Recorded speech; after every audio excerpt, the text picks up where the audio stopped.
This is Burl Ives, and I've got a story for you. It's about a man who didn't obey God and the lessons he learned because he didn't. The man's name was Jonah. The story began in a place called Nineveh. Nineveh was a wicked town, a sickening place indeed, carrying on, carousing around, filled with sin and greed.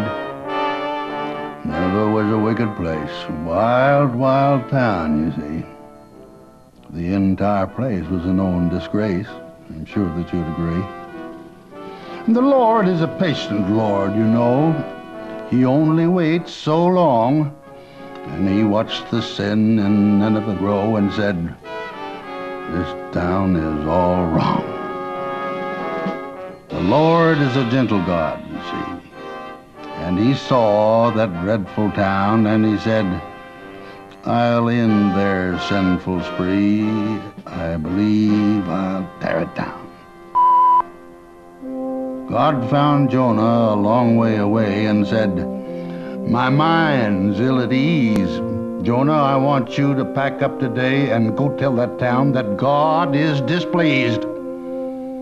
He said, "I want you to go over there and tell every person alive the town of Nineveh had better beware, 'cause none's likely to survive."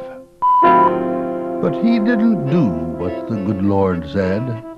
Jonah left that day and took the road to Joppa instead. He went the other way. Said Jonah in Joppa, "I think I'll hop a ship. Surely my plan can't fail. How can anyone stop a ship that has already set sail?" It was a beautiful day and a sparkling sea, but Jonah wasn't bold. "If I stand on deck, God might notice me," said Jonah. "I'll hide in the hold." So Jonah hid in the hold below, something I find quite odd, 'cause a man like Jonah ought to know nobody hides from God. Above, the sailors worked on the deck, doing their jobs together. The captain heard thunder and turned to check. He said, "We're in for some weather." The storm moved directly overhead. The captain watched it form. "This isn't ordinary weather," he said. "A God must have brought this storm."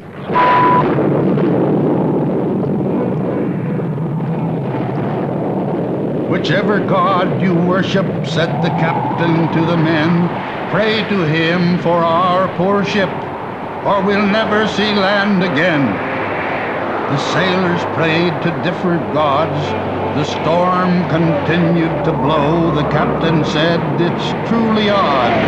Could there be God that none of us know?" The captain shouted, "Row for the shore." A wave came crashing down. "It's no use," said the sailors manning the oars. "It looks like we're going to drown." The captain yelled, "Lighten the ship! Throw the cargo into the deep!" The men ran below at an urgent clip and found Jonah fast asleep. "Why are you sleeping?" the captain roared. "Why, we've done everything we can think. Get up on the deck and pray to your Lord. This ship is going to sink." "I'll find who's at fault at any cost," said the captain. "We'll all draw straws." Guess who drew the short straw and lost? The men looked at Jonah in awe. "Who are you and what do you do? And who can your God be?"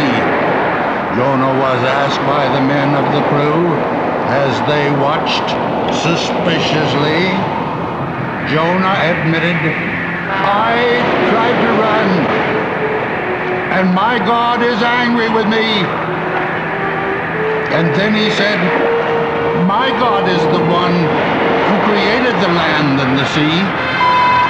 The sailors asked, Will we survive if we all pray to your Lord? Jonah replied, no, to save your lives you must throw me overboard. The lightning flash lit the sail. The sailors knew God's will. They tossed poor Jonah over the rail. At once the sea was still. Jonah was swept down into the ocean, and tangled there he stayed. The sailors turned to his God with emotion, and every one of them prayed. Jonah tried to struggle free, but the seaweed held him fast. Then from the depths of the murky sea, a giant form swam past. Jonah knew that he was beaten. Oh, what terrible trouble. He tried to shout before he was eaten, but all he could do was bubble. Jonah fought and Jonah wallowed. To survive was his only wish. Then he was caught and he was swallowed in the jaws of a giant fish. 3 days God made Jonah stay in the monstrous fish's belly. For 3 long days Jonah prayed and said, it sure is smelly. And for 3 long days Jonah learned the lesson God wanted to teach.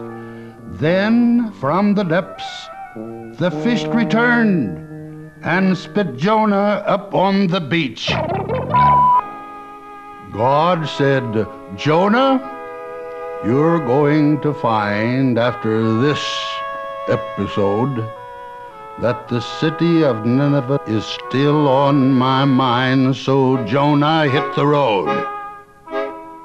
Jonah went to the sinful city and gave them God's instruction.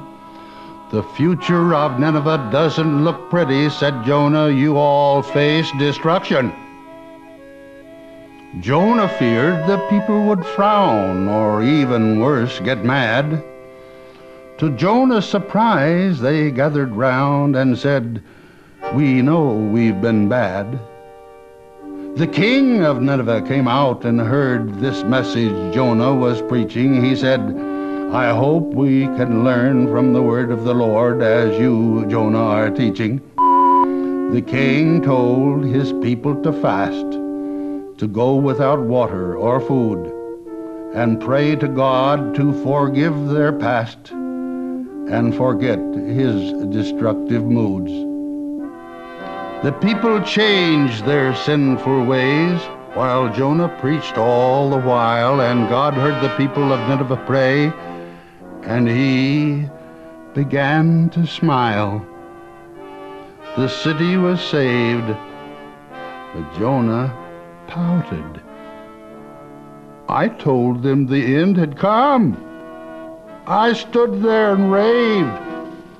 I ranted and shouted, and God spared them. It makes me look dumb. Jonah, said God, it's yourself you pity. And if you can feel sorry for you, then can't I take pity on an entire city? After all, God is merciful too.